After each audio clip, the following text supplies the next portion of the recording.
అర్థమైందా? నీకు దొడ్డు రేషన్ బియ్యం ఇస్తా అంటాడు కానీ నువ్వే సన్న బియ్యం కొనుక్కునే స్థాయికి నేను తీసుకొస్తా అన్నాడు వాడు. మరి వాని ఇంట్లోకి వెళ్ళి ఇస్తుంటే అవి నేను కట్టిన ట్యాక్స్ డబ్బులే. మంచిలే దేనికో తినంగా నేను అసలే తినొద్దు అంటలేను. దానికి కూడా ఒక లెక్క ఉంటుందిరా, ఒక పత్రం ఉంటుందిరా. ఒక 10%, 20% అధికారికంగా చేయి, అది కూడా పర్ఫార్మెన్స్ బేస్డ్గా ఏదో పెట్టుకో, తినుకో.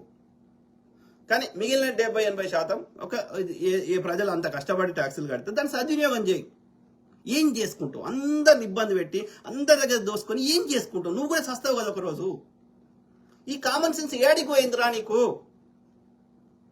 అరే పెట్టుబడిదారి ముండా కొడుకులారా, బీజేపీ సంకనాకి ముండా కొడుకులారా, బీజేపీ ఆర్ఎస్ఎస్ బ్రాహ్మణ లుచ్చనా కొడుకులారా, అరే చాగంటి లుచ్చనా కొడుక చర్చకు రారా, అరే గరికపాటి లుచ్చనా కొడుక చర్చకు రా. నీకు ఒక పద్మ అవార్డు ఇస్తే ఏం చేసుకుంటావు? అవార్డు మడిచి పెట్టుకుంటావు. అరే రాహుల్ రామకృష్ణ